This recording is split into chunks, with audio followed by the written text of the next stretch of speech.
এরকম দৃশ্য আর কোথায় পাওয়া যাবে। এর জন্যই তো ছুটে আসা এই সমস্ত জায়গায়। ঠান্ডা ঠান্ডা বাতাস, নির্জন এলাকা, তার মধ্যে দিয়ে ট্রেন আমাদের সামনের দিকে এগিয়ে চলেছে।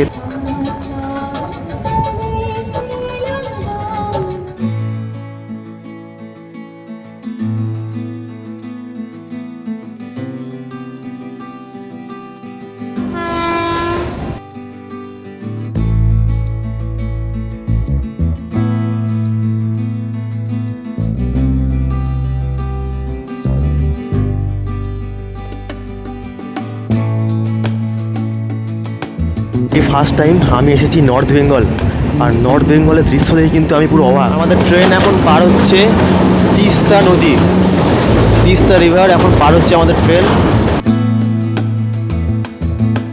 জানি না কত বিঘা জমি নিয়ে এই বুকসা ফরেস্ট বিস্তৃত।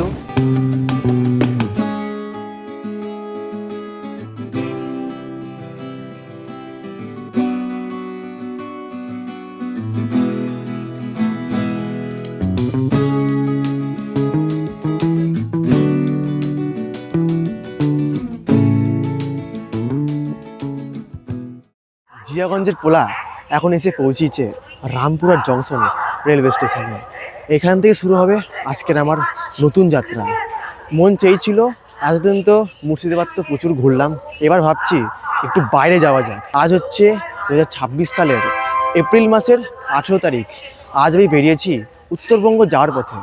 আজ আমি জার্নি করব 13,149 কাঞ্চন কন্যা এক্সপ্রেস, যে ট্রেন শিয়ালদা থেকে ডাইরেক্ট যায়, মানে ডাইরেক্ট না, তার শিয়ালদা থেকে শুরু হয় তার যাত্রা এবং তার যাত্রা শেষ হয় হচ্ছে আলিপুরদুয়ার জংশন রেলওয়ে স্টেশনে। সময় ঘড়িতে বলছে 12টা বেজে 3 মিনিট।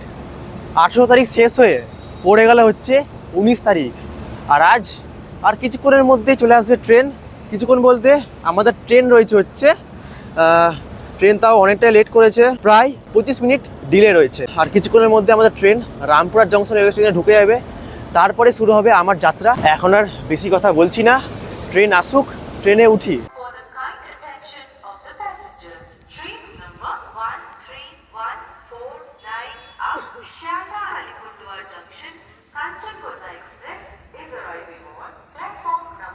অ্যানাউন্সমেন্ট হয়ে গেল, ঢুকছে আমাদের ট্রেন। ঘড়িতে সময় রাত্রি 12টা বেজে 25 মিনিট।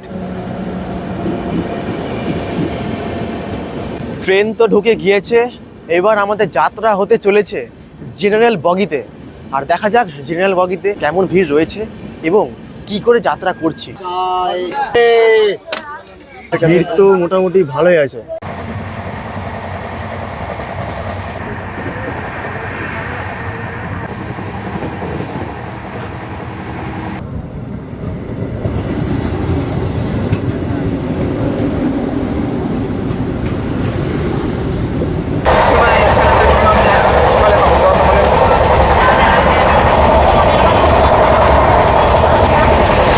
চলছে ট্রেন, চলছে মুখ। কিছুক্ষণ আগে তো ভালো ঘুম দিয়েছি, তখন কিন্তু ভালো ভিড় ছিল। আমাদের ট্রেন কেবলে কিন্তু মালদা টাউন রেলওয়ে স্টেশন পার হলো, ঠিক আছে। তো এই স্টেশনে কিন্তু অনেক লোকে নামলো আর ট্রেন অনেকটা ফাঁকা হলো। এখন কিন্তু ট্রেনের স্পিড মারাত্মক।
রামপুরহাট থেকে আমাদের 378 কিলোমিটার শেষ হলো, আর এখন এসে পৌঁছালাম শিলিগুড়ি জংশন রেলওয়ে স্টেশনে। এখানে আমাদের ট্রেন এখন দাঁড়িয়ে আছে, মানে আমাদের ট্রেন এই দিক থেকে এই দিকে যাচ্ছিলো। এখন রেক রিভার্সাল হয়ে আমাদের ট্রেনের ইঞ্জিন এখন এই দিকে হয়ে গিয়েছে।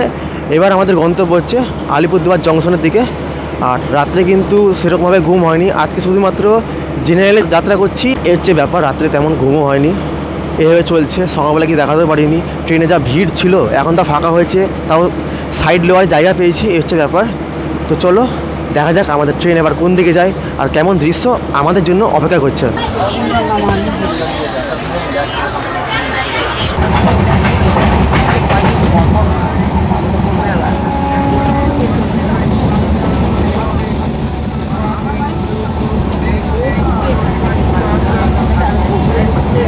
এখন পার হচ্ছে মহানন্দ রিভার। এই ফার্স্ট টাইম আমি এসেছি নর্থ বেঙ্গল, আর নর্থ বেঙ্গলের দৃশ্য দেখে কিন্তু আমি পুরো অবাক। এখন দেখো, দেখতেই পারছো জঙ্গলের মধ্যে দিয়ে আমাদের ট্রেন এখন সামনের দিকে এগিয়ে চলেছে। এখন যেই জায়গার ভিতরে যাচ্ছে, যে ফরেস্টের ভিতরে যাচ্ছে, তার নাম হচ্ছে চম্পাসারি ফরেস্টের মধ্যে দিয়ে। দেখো, এই হচ্ছে ফরেস্ট। এই ফরেস্ট থেকে কিন্তু নানা ধরনের সাউন্ড শুনতে পাচ্ছি, পাখি, পশুর কিচিরমিচির আওয়াজ। আর তার মধ্যে থেকেই আমরা এগিয়ে চলেছি সামনের দিকে। এই দৃশ্যের কোনো কথা হবে না।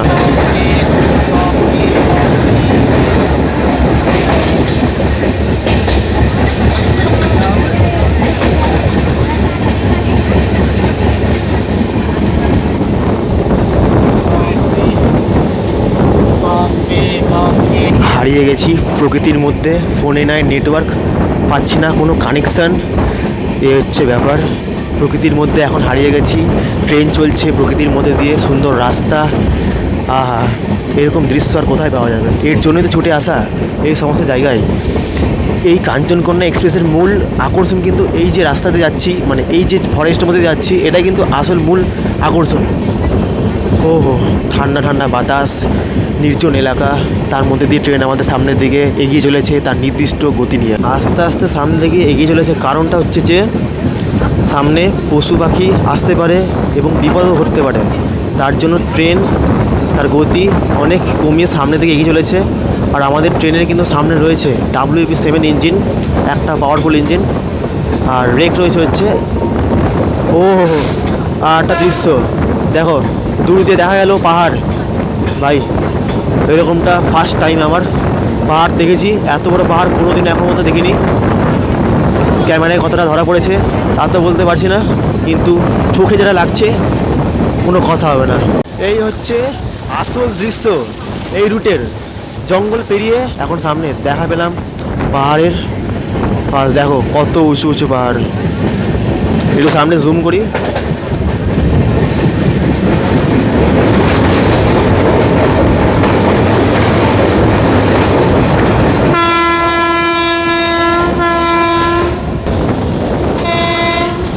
আমাদের ট্রেন শিলিগুড়ি ছাড়ার পর এখন এসে পৌঁছালো সেবক রেলওয়ে স্টেশনে। দারুণ একটা লোকেশানে এই স্টেশনটা, চারিদিকে পাহাড় রয়েছে, রয়েছে জঙ্গল, মিডিল দিয়ে যাচ্ছে ট্রেন। কিন্তু ব্যাপারটা হচ্ছে এই স্টেশনে কিন্তু আমাদের ট্রেনের কোনো হল্ট নেই। এখন আমাদের ট্রেন এখন পার হচ্ছে তিস্তা নদী, তিস্তা রিভার এখন পার হচ্ছে আমাদের ট্রেন। খরস্রোতা নদী যাকে আমরা বলতে পারি।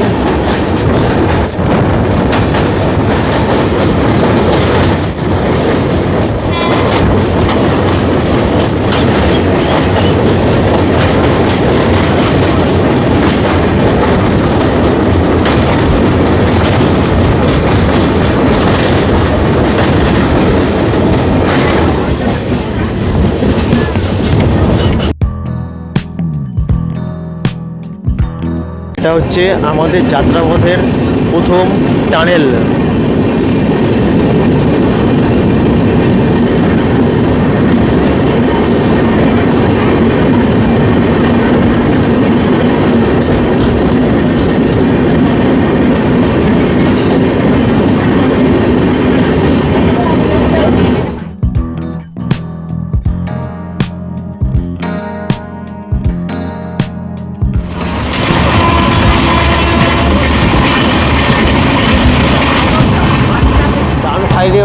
জাতীয় সড়ক, তার পাশ দিয়ে কিন্তু আমাদের ট্রেন সামনের দিকে মারাত্মক গতিতে কিন্তু এগিয়ে চলেছে। এখন কিন্তু ট্রেনের স্পিড প্রায় 100-র কাছাকাছি। রাত্রেবেলায় সেই ট্রেনে চেপেছি, প্রায় 10 ঘন্টা হতে চললো, এখনও কিন্তু সেই জেনারেল কোচে বসে আছি। এখন আমি বসে আছি হচ্ছে মানে সিট কিন্তু অনেকবার চেঞ্জ করেছি, এখন বসে আছি সাইড লোয়ারে, একদম ঠিক সামনে করে যেদিকে ট্রেন যাচ্ছে। তো দারুণ অভিজ্ঞতা। আজকের এই ভিডিওর মাধ্যমে তোমাদের এটাই বলতে চাইবো যে তোমরা এদিকে আসো এবং তার সাথে এই জায়গার প্রকৃতি উপভোগ করো। আর আমার ঠিক পাশে এখন দেখা যাচ্ছে চা বাগান, এই যে চা বাগান। উত্তরবঙ্গ মানেই কিন্তু চা, দার্জিলিং মানেও কিন্তু চা। আর ট্রেন জার্নি করব কিন্তু চায়ের বাগান দেখবো না, সেটা তো হতেই পারে না। দারুণ লাগছে, মানে এই অনুভূতি কিন্তু কোনো বললে বোঝানো যাবে না, ঠিক আছে। আর সামনে যে স্টেশন আসছে সেটা হচ্ছে নিউ মাল জংশন রেলওয়ে স্টেশন। বন্ধুরা, আমাদের ট্রেন এখন এসে পৌঁছালো নিউ মাল জংশন রেলওয়ে স্টেশনে। আমাদের ট্রেন কিন্তু এখনও পর্যন্ত 24 মিনিট ডিলে রয়েছে।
ট্রেন পার করছে তোরসা নদী।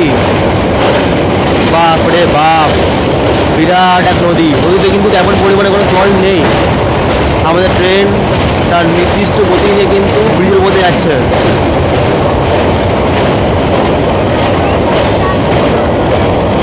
আমাদের ট্রেন এখন এসে পৌঁছালো হাসিমারা রেলওয়ে স্টেশনে। আমাদের ট্রেন প্রায় 45 মিনিট ডিলে রয়েছে। রামপুরহাট জংশন রেলওয়ে স্টেশন থেকে আমাদের জার্নি প্রায় 504 কিলোমিটার কভার হলো। তো আর মাত্র একটা স্টেশন, তারপরে আমরা গিয়ে পৌঁছাবো হচ্ছে আলিপুরদুয়ার জংশন রেলওয়ে স্টেশন। বহুত লোকে নেমেছে আর কিছুক্ষণ পরে ছেড়ে দেবে আমাদের ট্রেন। সত্যি কথা বলতে মুখ দেখাতে ইচ্ছা করছে না, জেনারেলে যাত্রা করছি, প্লাস এত ধুলো, এত জার্নি, ঘুম হচ্ছে না, মুখের অবস্থা কিন্তু একেবারেই চেঞ্জ হয়ে গেছে। মানে মনে হচ্ছে, মানে কি বলবো, আর ফোন ধরে ক্যামেরা যে করবো, ক্যাপচার যে করবো এত সুন্দর দৃশ্য, সেটাও ইচ্ছা করছে না। মনে হচ্ছে জানলার ধারে বসে থাকি বা দরজার ধারে দাঁড়িয়ে থাকি আর উপভোগ করি এত সুন্দর দৃশ্য। কিন্তু কিছু করার নাই, তোমাদের তো দেখাতে হবেই। তো যেটুকুনি পারলাম সেটুকুনি দেখতে থাকো, ঠিক আছে। আর একটা স্টেশন রয়েছে এখন মোটামুটি ভালোই ফাঁকা আছে, কিছুক্ষণ আগে মারাত্মক লেভেলের ভিড় ছিল। তো যাই হোক, এদিক ওদিক করছি, মজা করছি, মজা হচ্ছে। আর বাকিটা তোমরা ভিডিওটা দেখতে থাকো, লাস্টে আরও কিছু বলার আছে, তারপরে শেষ হবে। এখন পার হচ্ছে কালজানি রিভার। এখন আমাদের ট্রেন এসে পৌঁছালো হ্যামিল্টনগঞ্জ স্টেশনে।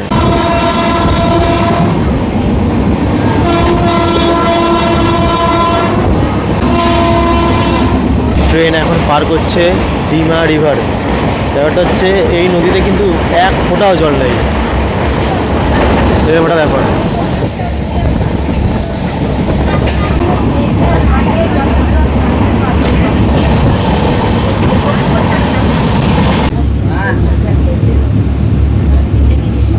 যখনই ট্রেন ফরেস্টের মধ্যে এন্ট্রি করলো তখন থেকেই কিন্তু মানে ফরেস্টটা এত পরিমাণে গভীর, ঠিক আছে, তখন থেকেই ফোনের নেটওয়ার্ক প্লাস টাওয়ার কিন্তু বিচ্ছিন্ন হয়ে গেছে। আর পোকামাকড়ে কিন্তু বহুত আওয়াজ পাওয়া যাচ্ছে। জানি না কত বিঘা জমি নিয়ে এই বুকসা ফরেস্ট বিস্তৃত, কিন্তু ম্যাপে যেটা দেখলাম বহুত এলাকা, অনেক এলাকা নিয়ে একটা গভীর জঙ্গল দেখা বলা যেতে পারে। পুরো সবুজ দেখাচ্ছে, সবুজ। এই সবুজের মাঝখান দিয়ে কিন্তু আমাদের ট্রেন সামনে আলিপুরদুয়ার জংশনের দিকে এগিয়ে চলেছে। বহুত আস্তে বেশি স্পিড নাই, কারণ কোনো পশু জন্তু জানোয়ার আসতে পারে রেল লাইনের উপরে, তখন বিপদ হতে পারে। এর জন্য কিন্তু ট্রেনের স্পিড অনেকটাই কম রয়েছে।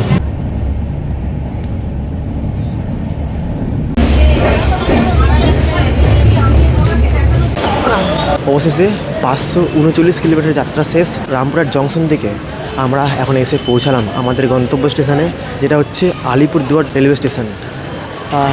কাল রাত মানে আগামীকাল মানে কি বলবো, আজকেই ধরতে গেলে 12:30টার সময়, রাত্রি 12:30টার সময় কিন্তু ট্রেন ধরেছিলাম। আর এখন 12:30টাই বাজে, দুপুর 12:30 বাজে। তো অনেকক্ষণ যাত্রা হলো। জেনারেলে হিসাবে আমরা কিন্তু কভার করলাম ডুয়ার্সের জঙ্গল। মানে যারা জঙ্গল পছন্দ করে বা যারা গ্রাম বাংলার পরিবেশ বা নির্জন জায়গা পছন্দ করে না, তাদের জন্য এই সমস্ত জায়গা বেস্ট। ব্যাপার হচ্ছে তোমরা যদি ডুয়ার্সের জঙ্গল যদি ঘুরতে যাও ট্রেনে করে, ট্যুরিস্ট স্পেশাল বা বিভিন্ন ট্রেন রয়েছে, তোমরা কিন্তু হাওড়া থেকে সার্চ করতে পারো বা শিয়ালদা থেকে নিউ আলিপুরদুয়ার। তো তোমরা কিন্তু এরকম দৃশ্য দেখতে পারবে ট্রেনের মধ্যে।